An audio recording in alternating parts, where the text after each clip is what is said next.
Selamat siang Pak Amir, kami dari Cahya.arema youtuber.com.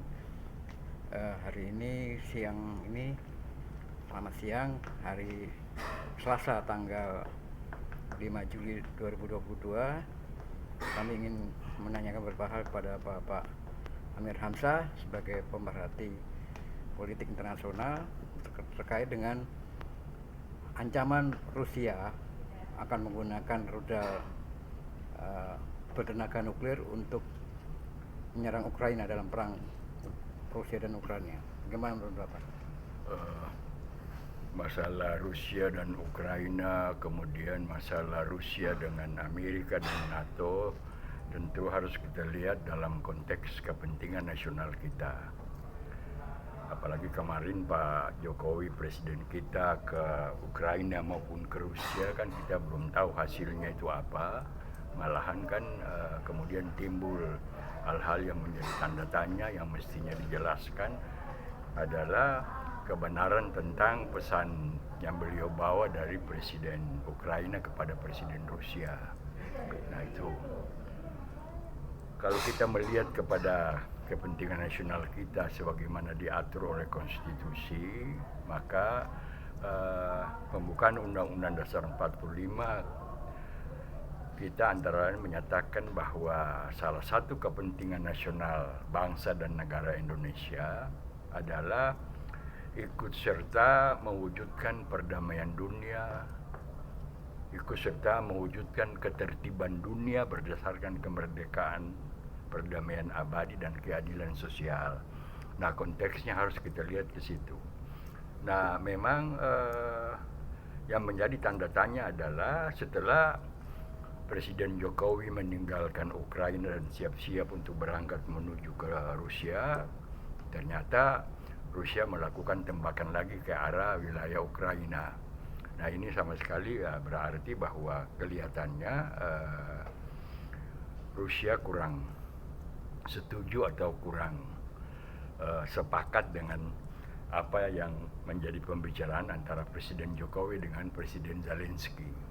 Atau dengan kata lain, pertemuan antara Presiden Jokowi dengan Presiden Zelensky itu barangkali tidak mendapat perhatian yang positif dari Rusia. Apalagi kita melihat bahwa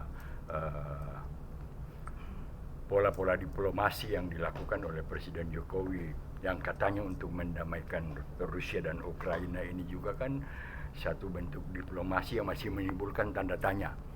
Karena dasar diplomasinya agak bias dari amanat dalam konstitusi kita, yaitu keikutsertaan kita dalam mewujudkan perdamaian dunia tadi, ketertiban dunia tadi.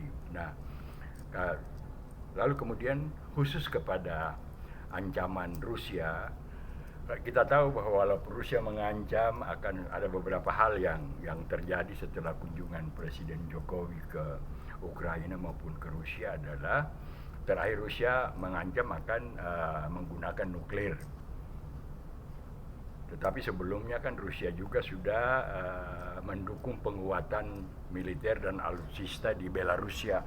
Belarusia itu salah satu negara tetangga Rusia, ex-Uni Soviet, yang masuk dalam Federasi Rusia sekarang ini. Nah, di sisi lain Amerika juga memperkuat militer maupun memperkuat alutsista di dalam konteks NATO yang ada di Polandia. Nah, akibat daripada perkuatan yang dilakukan oleh Amerika Serikat dan NATO dengan kekuatan militer di Polandia, penambahan kekuatan militer Amerika di Polandia maupun penambahan alutsista, ini kan tentu kan juga memancing Rusia. Nah, tapi saya lihat sekarang ini mungkin perang terbuka masih lama baru akan terjadi. Malahan besar kemungkinan perang terbuka itu akan sulit dilaksanakan karena apa? Ada hal-hal yang menjadi aksioma dalam hubungan antar negara, apalagi kalau kita kaitkan dengan perang terbuka, dengan ancaman dan lain sebagainya, bahwa kalau kita lihat kekuatan Amerika dan kekuatan Rusia ini kan boleh bilang seimbang. Ada aspek-aspek yang memang Rusia unggul, Amerika tidak, tapi ada aspek-aspek juga yang Amerika unggul tapi Rusia tidak gitu. Nah, biasanya ketika dua kelompok itu mempunyai kekuatan dan potensi dan kemampuan yang seimbang, itu kalau misalnya terjadi konflik terbuka maka akan panjang gitu, akan lama. Kita ambil contoh yang paling sederhana, misalnya ketika terjadi konflik di Maluku, gitu kan, yang akhirnya dibawa orang menjadi konflik agama karena apa? Kekuatan itu seimbang. Kalau kekuatan itu seimbang kan daya tahannya akan lama. Nah, tapi kalau saya lihat sekarang ini Rusia mengancam, Amerika juga balas dengan mengancam. Nah, biasanya dalam teori kalau mengancam itu ada dua kemungkinan. Pertama, menutupi ketakutan. Kedua, menjadi teman. Jadi sebenarnya ancaman dari Rusia itu karena Rusia juga takut terhadap kalau Amerika bersikap frontal terhadap Rusia. Sebaliknya, Amerika melakukan ancaman dan tekanan juga dengan memperkuat militer, kekuatan militer dan alutsisanya yang ada di Polandia, itu juga merupakan ancaman, walaupun ancaman yang tidak lahir dari ucapan ya. Nah, sehingga kita lihat bahwa kedua negara ini memang sedang melakukan balance, sedang saling ukur kekuatan saja. Nah, di samping itu ada faktor-faktor lain yang barangkali kurang mendapat perhatian orang adalah kelompok konspirasi internasional yang ada di belakang banyak negara. Artinya ada satu, kalau saya lihat bahwa di dunia ini selain pemerintahan resmi, di belakang pemerintahan resmi itu ada kekuatan-kekuatan konspirasi internasional yang mencoba-coba karena kepentingan ekonominya, kepentingan moneternya, dan lain sebagainya, kepentingan sosial politiknya, dia memperalat negara lain. Nah, saya kira barangkali baik Amerika maupun Rusia sama-sama paham tentang kemungkinan ada pemain-pemain di belakang layar. Nah, oleh karena itulah saling ancam, saling menekan ini sebenarnya untuk melihat perimbangan. Kalau misalnya sekarang kekuatan Rusia kayak apa, harus direspons oleh Amerika dengan bagaimana, begitu pula kekuatan Amerika kayak apa, bagaimana Rusia meresponsnya. Di samping ancaman-ancaman itu adalah untuk melihat negara-negara lain, baik di Eropa maupun di Amerika, terutama di kawasan Asia ini, yang juga nanti ada ada pusat-pusat konflik tertentu seperti di Laut Cina, di Laut Arafura maupun di Lautan India, itu juga akan mendapat perhatian baik dari Amerika maupun Rusia dalam memperluas hegemoni mereka. Gitu.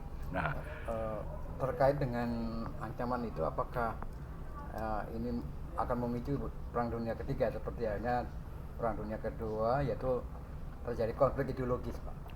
Andai kata nanti tekanan-tekanan ini berlangsung sangat tajam dan salah satu pihak menganggap dirinya terlalu ditekan, kemudian tidak ada respons dari negara-negara lain, itu maka tentu saja perang itu bisa meledak. Tapi kalau kita belajar dari misalnya Perang Dunia Pertama, Perang Dunia Kedua, maka apakah konflik sekarang, konflik terbuka antara Rusia perang dengan Ukraina di satu pihak, kemudian juga dampak dari serangan Rusia terhadap Ukraina itu juga merupakan konflik antara Rusia dengan NATO dan khususnya Amerika Serikat.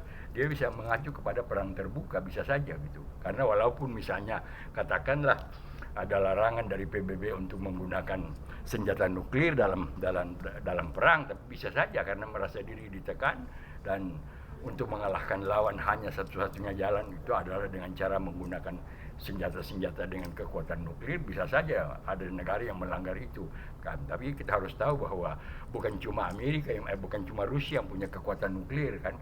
Amerika juga punya kekuatan nuklir, juga beberapa negara-negara di Eropa Barat juga punya kekuatan nuklir.